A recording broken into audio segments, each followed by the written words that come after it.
Hello, hi mga nay! Maaga akong nagising nung araw na to dahil wala ang mga boss namin. So sabay-sabay kaming papasok ng mga kitchen crew at pare-parehas nga kaming whole day. Kaya kailangan nga maaga ring magising para maaga makapag-asikaso.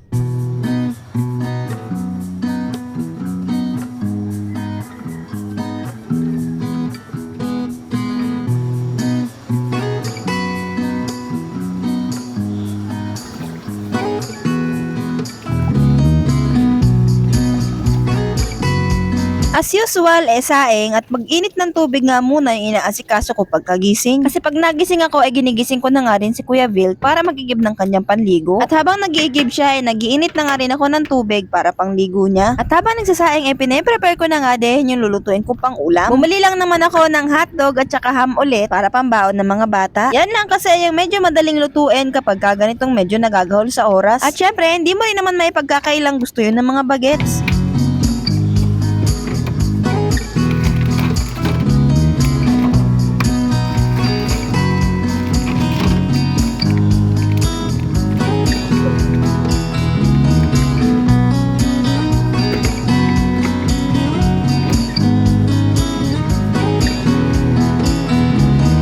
At dahil Monday nung araw na to, nagplansya nga muna ako ng kanilang polo. Hindi kasi ako nagpaplansya ng pang isang linggo kasi nga konti lang naman yung kanilang polo. At saka wala rin akong sariling plansya at nanghiram nga lang ako kay la mama. Tig-dalawang polo lang naman yung pinaplansya ko kasi the rest na sinusuot nila is t-shirt na. Siguro next time kapag may sarili na akong plansya, saka ko na nga lang iko-content yung pagplansya ng mga susuotin nila para sa isang linggo. Pagkatapos ko ma-prepare yung kanilang mga gamit, saka naman ako nag-proceed para magluto ng pambaon ni Kuya Biel.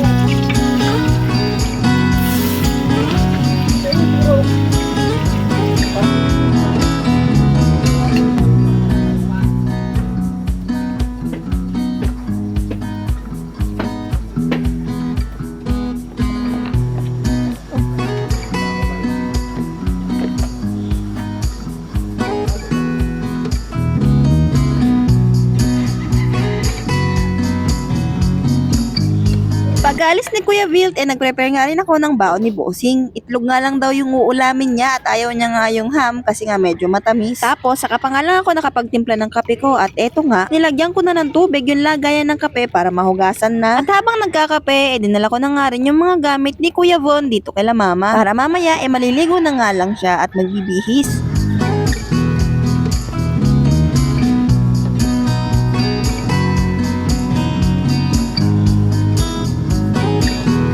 Hindi ko na nga naantay na makaalis si Bossing at nauna nang ako sa kanya dahil kasabay ko nga si tita na pumasok ngayon. Siya kasi yung may hawak ng susi. Kaya sabi niya sabay na kami para meron nga siyang kasamang magbukas. Anyway, meron nga pala akong i-share sa inyo na bigla ang nangyari. Medyo occupied yung mind ko nitong mga nakaraang araw kasi nga lumuwas na rin si Mother Dear para magtrabaho. Kaya ngayon ako ay nag-iisip kung ano nang mangyayari sa work ko dahil wala na nga mag-aasikaso sa mga bulinggit. Kung ako ang tatanungin, gusto kong may trabaho kasi nga kahit papano nakapagpundar kami ni Bossing. Malaking bagay rin kasi na dalawa kaming may trabaho para sa pangangailangan ng mga bata. Yun nga lang, hindi ko naman pwedeng i-sacrifice yung mga bata, di ba? Hindi ko rin naman matitiis na habang nasa trabaho ko, naiisip ko na wala mag-aasikaso sa kanila. Kaya hanggang ngayon, eto, nalulunod ang mind ko sa pag-iisip kahit wala naman ako noon.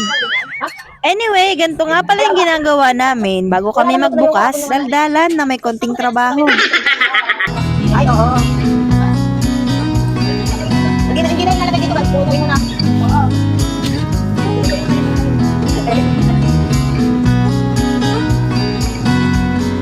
Hintay natin to.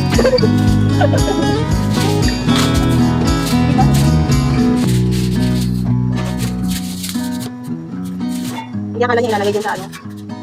Ilalagay sa oven.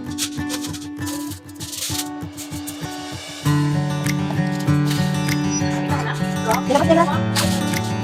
Dapat nila yung ha? Ayun, ibabalik mo yun. Nakas ko parang nakala ko yan yung ulam natin. Dapat nila ko siguro ito naman kasi ito yung ulam natin. Bali para nakilala.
nakaluto na ng fried at may laman na yung warmer, nagbubukas na nga rin kami ng tindahan kahit hindi pa 9:30. Madalas kasi, meron talagang maagang dumarating at bumibili. At kapag nakapagbukas na rin kami at wala na masyadong gagawin, bibili nga muna kami ng pangmerienda dito sa kabilang tindahan. Nagtitinda kasi sila ng siomay, tapos meron ding puto, spaghetti at spabo. Kaya bukod sa chicken with rice, dyan nga yung takbuhan namin kapag kami nagugutom. Kaya naman mula nung nagtrabaho talaga ako dito, nagkalaman-laman naman ako kahit konti. Hindi pala konti kasi yung ibang pantalon ko hindi na nga magkasya sa akin.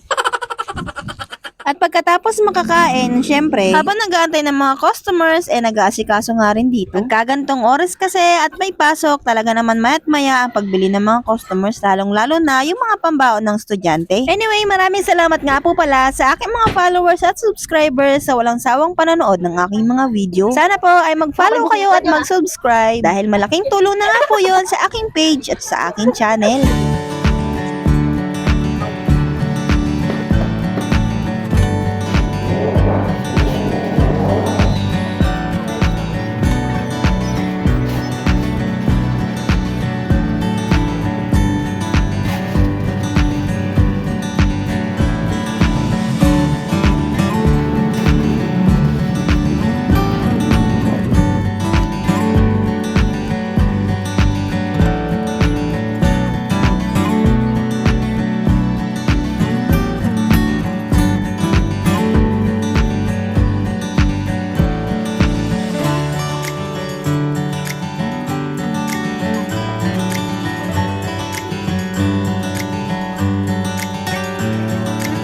Fast forward at gabi na nga, kanya-kanyang gawa na nga kami at kanya-kanyang bawas ng liligpitin at lilinisin. At kapag may bumibili, tulungan na nga lang din. Merong magsaserve at merong magkakashare.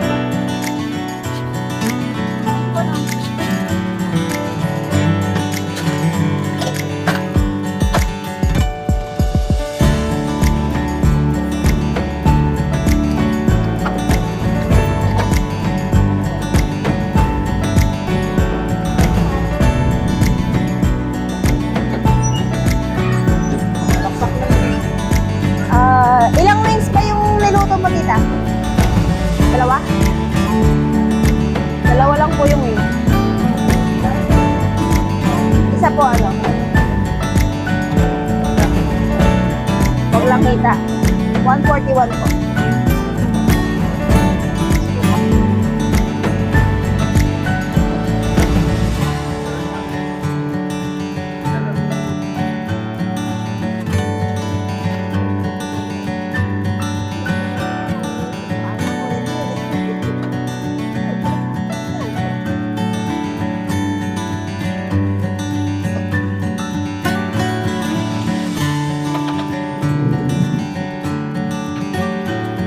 Paano ba ako?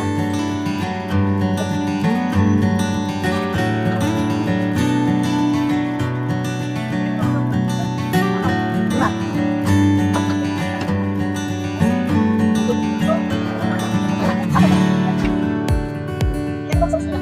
Hindi po, chicken sauce. 5 pesos po.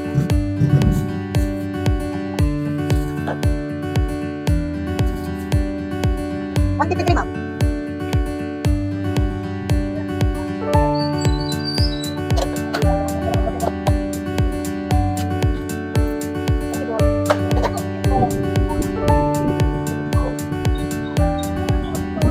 Yes po. Ilan po? 5. Ilan din? Ito? Ito?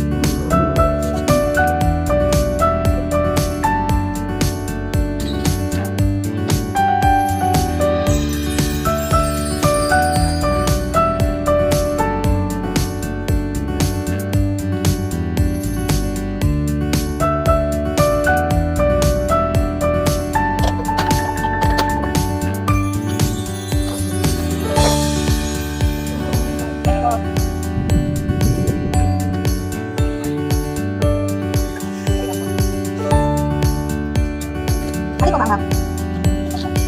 Dalawang manghang po. Pakpak, parehas.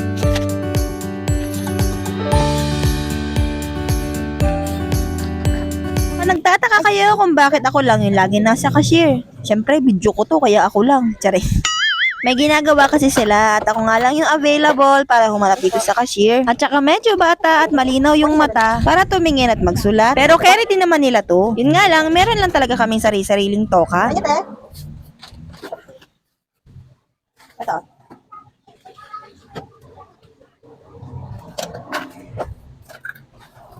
Fast forward at uwian time na. Nanguha nga ako ng bigas at saka ng roast para may pangulam kami. At pagdating ko ay kumain na nga daw sila. Pero itong si Bunso ay gusto pa nga daw niyang kumain ulit. Kaya naman eto, nagulam na nga rin siya ng roast chicken na dala ko. Anyway, maraming salamat sa iyo kung nakaabot ka sa part na to ng video ko. Dito ko na nga po muna tinatapos tong video na to. Until next video po, thank you for watching!